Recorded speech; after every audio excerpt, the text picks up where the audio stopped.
And breaking right now, President Trump just moments ago exclusively telling me over the phone that he has unilaterally canceled Steve Witkoff and Jared Kushner's trip to Pakistan to meet with the Iranians. The president says it's not worth his people making the 18-hour flight when he says we have all the cards. He also told me the Iranians can call by phone anytime they want. Our Matt Finn is live in Dubai right now with much more on this breaking new information that sort of changes everything that we thought was going to happen. Matt? Yeah, here we are again, Aisha. Our team just returned from Pakistan where we were waiting for the second round of peace talks that never manifested. Our understanding was earlier in the week the vice president was ready and willing to fly to Pakistan, but the Iranian delegation was not ready to go at that point. Now today we were waiting for this second round of peace talks to maybe develop, because it was yesterday that White House Press Secretary Caroline Leavitt on your show as you were anchoring told Fox that Iran had asked to meet in person and that the White House was sending a delegation to Pakistan today, but it looks like that is not happening. Now, one thing the Pakistani Prime Minister's office is confirming, it says that the Foreign Minister Arachi did meet with the Iranian delegation today. They did talk about the, quote, current regional situation. So you have to imagine that would likely include the ongoing war. So it's possible there's a scenario where Iran relayed information to Pakistan that Pakistan will now give to the United States. Our understanding was earlier this week the U.S. delegation was ready and willing to go to Pakistan. They were again today. Now, one of the sticking points here seems to be, of course, enrichment, whether Iran is willing to give up its nuclear program, as the United States is demanding. Secretary of War Pete Hegseth and the president insist that Iran will not have a nuclear weapon. Another layer there is whether Iran will allow the United States to remove uranium, enriched uranium, from their country. Now, the Iran ambassador to India posted earlier today on the matter, negotiations can only lead to a proper outcome when our adversaries recognize our nation's right to the peaceful use of nuclear energy, kind of signaling there that Iran is going to fight for its nuclear program. Obviously, this is a developing situation. Aisha, you had an excellent chat with the president, confirming that the trip to the Middle East has been canceled, and we'll be tracking it throughout tonight. We'll keep you updated, Aisha. We will. Okay, Matt Finn, live for us from Dubai. Matt, thank you very much for that live report. Well, let's now get to retired Navy Captain Brent Sadler. He is joining me now live in studio. Brent, we just spoke right before the show with this breaking news. The president saying over the phone to me that he's making this decision because he feels like an 18-hour flight, you know, sending his people there when he doesn't feel like they're going to accomplish much with the Iranians, when the Iranians can just call us here. What do you make of that? Well, I think it's the right move. It's again, this is a negotiation that we're still kind of going back and forth on. The Iranians, I think, are trying to recover some form of leverage. I mean, this note that they brought with them to Pakistan was more like a list of complaints than a serious, like, opening our next phase in a serious ceasefire negotiation, some solution. So clearly, the diplomacy, I think, has run its course again, and it's going to probably require, and I think the time is ripe for another round of more strong or forceful diplomacy using the military hammer, the military tools. And I think on the Straits, that's their strongest leverage still, unfortunately.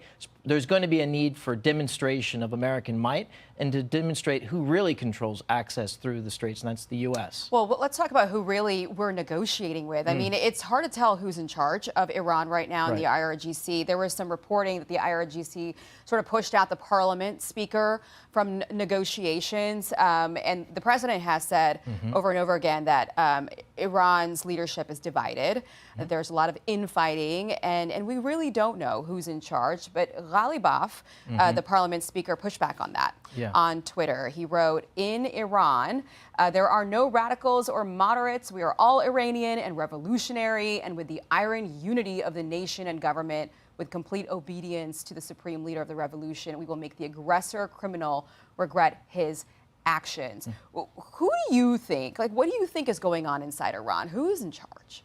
Well, that's a good question. I don't think it really should change or temper the approach the U.S. military is being put to use in the region. This is part of the design. When you want to try to provide an opportunity for the Iranian people to take back their country, there is going to be this fracture of the regime. And that regime, by the way, is probably less than 20% of the population. So when they talk about everyone's united, it's a fraction of the overall population that is fed up with this theocratic dictatorship and terror network that they've been living under for far too long.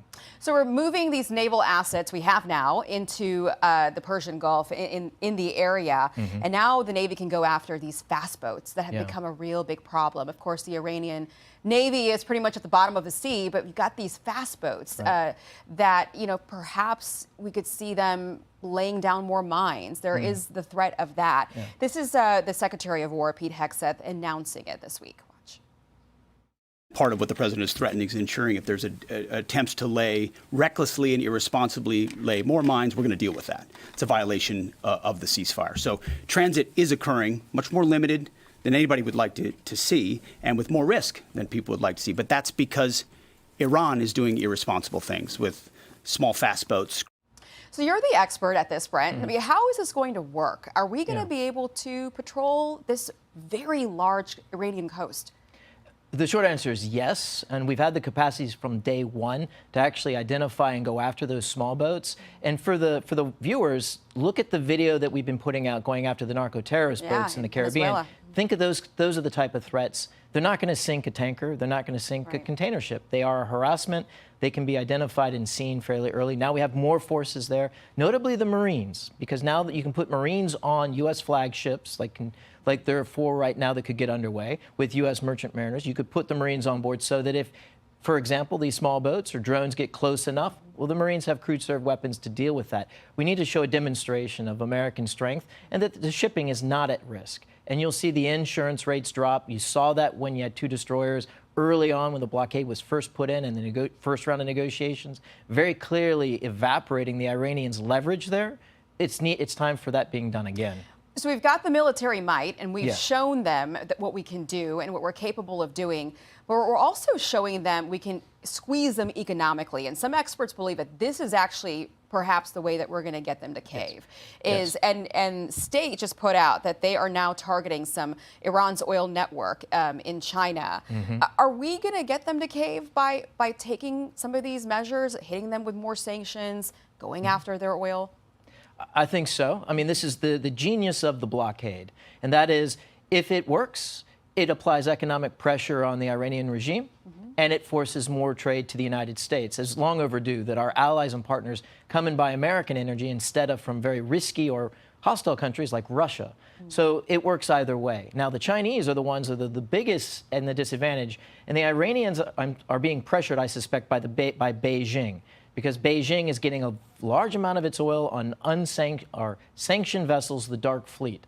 And those ships going to fuel China's economy is a real, very large motivator for them to get the Iranians to capitulate. And so the blockade fuels that on top of the economic pressure directly to the Iranian regime. Okay, we'll keep watching it. It doesn't sound like we're going to see talks anytime soon. The president telling me over the phone, he told his people, you're not going to make that 18-hour flight to go there. We have all the cards. They can call us anytime they want, but you're not going to be making any more 18-hour flights to sit around talking about nothing. That's how he feels about it at this hour of the day. Brent Sadler, great to have you. Thank you. Have a great weekend. Aisha. Great to see you. Be sure to like and subscribe for all the Fox News latest on YouTube and catch full shows streaming now on Fox One. Sige, kita kayo.